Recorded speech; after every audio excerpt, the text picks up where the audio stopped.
Many thanks for joining me. Hans Mensah here with Sports on the Pulse. Now, after their 6-1 defeat to WAC in the CAF Champions League, Hearts were confident they would open their Ghana Premier League title defense with a win at the Accra Sports Stadium. However, the game ended against Legon Cities goalless, with Hearts ruining several goal-scoring opportunities. Are there worrying signs for Coach Samuel Boadu, or the team will get better as the season wears on? Joining me in studio is my colleague Oreku and Prophet Oreku. Should Samuel Boadu be worried? Should fans of Accra Hearts of Oak be worried by the sort of start the team had yesterday? Well, if you're going by what happened last season, they started pretty slowly, had a new coach, didn't win up until game week 5, and they found a way of coming back to win the league. But if you do want to rely on just one season out of the past 5 or so seasons where they have failed to win their opening games, then you realize that the sample size is a bit too small. And I thought last season's performance were more of an anomaly. Perhaps if Asante Kotoko were in Kumasi at the Baba Yara Sports Stadium, then you'd realize that they would pose a greater challenge. And even if you look at Heart of Oak's point tally, it wasn't the highest if you do compare it to previous seasons and looking at the past winners as well. And so you can say that fine, last season they've managed to win the league, but I don't think it would be the same this time around. However, yeah, I felt that this is a type of loss where you shouldn't be too disappointed. The most important thing is that they created quality chances. And you're seeing highlights of that game, the chances they created and squandered in that game against Legon Cities yesterday at the Accra Sports Stadium. Several chances. And in truth, in some of the instances, they were simply unlucky. But for some, they just did not take those opportunities.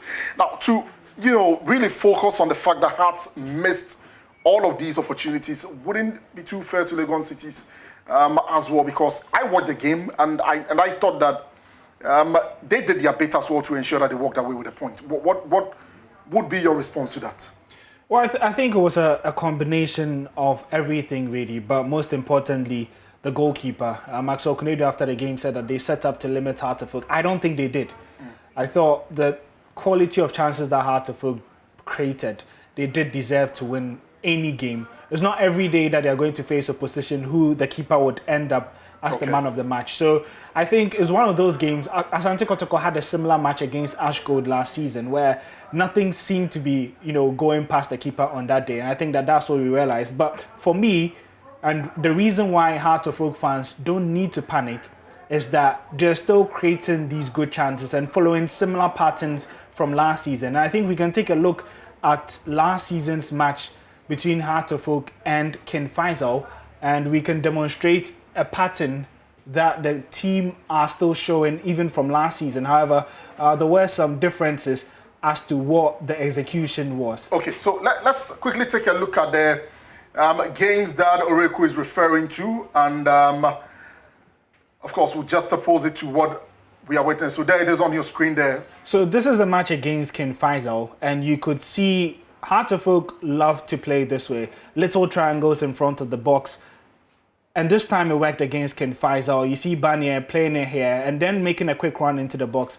Salifu Ibrahim finding him, and then he sliced the ball to Kojo Obin Jr., who scores this time round. Now, this was against Legon Cities. Very similar. This time was a third-man release. Salifu Ibrahim, at this point, I think his execution, the pattern was very similar. Yeah. But he could have chosen Isaac Mensah up top. Quite. And at the point where he was about to shoot, you look at Banier and even Koji at the far post, there were still better options.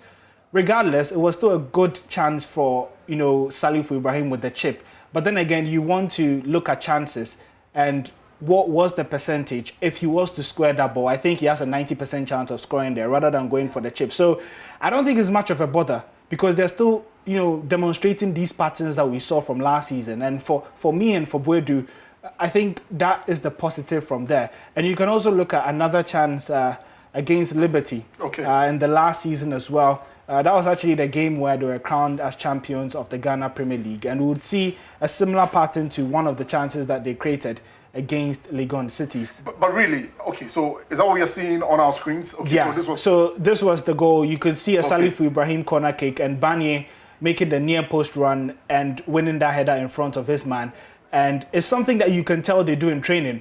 Now, unfortunately, they tried the same thing against Legon Cities. However, they met a different keeper with a different quality. You can see here, same angle, same everything. Banier runs right ahead of his man and gets in the header. However, maybe I thought there could have been a more spin on it, but unfortunately, the keeper was in a better position to save it this time. So I don't think they're worrying signs. They're doing the same things they were doing last season. It's just a little bit of maybe execution that they would have to work on this time around. Isn't it possible also that teams have watched them, what they did last season, and probably mapped out a strategy to be able to deal with their attacking sequences in games?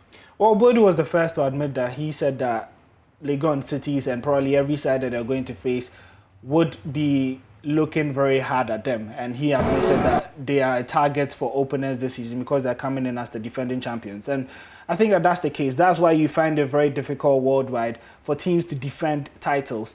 So even a game against the newly promoted side would be like a final for Heart of Oak. But once again, for me, I would be worried if Heart of Oak were not able to create these sequences. Okay. And for instance, you had someone tracking the run of Banya, stopping the header at the near post. But that wasn't the case. So they're not fully been found out yet. Okay. They're still doing the same things. I think it's more of their mistakes and them not executing well. So I don't think it's much of Legon Cities really limiting them. But what would be the likely scenario? That teams will find them out because it's the same thing they keep doing in every single game, or Heart of Oak simply mastering those sequences so that it won't matter how you try to stop them?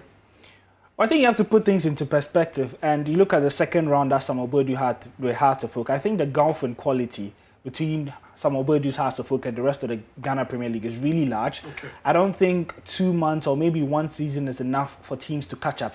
I still think they would create these patterns. They are probably sharper than a lot of teams. But then again, this is me speaking from an assumption point of view. And there are a lot of teams who are putting in more work, and everyone knows what they want to do. They want to keep the ball, keep it intricate, and they're a really narrow side, making a lot of third-man runs in front of your penalty box. So it's not difficult to solve it, but it's solvable by opposition, and Bodo would have to keep an eye out on that.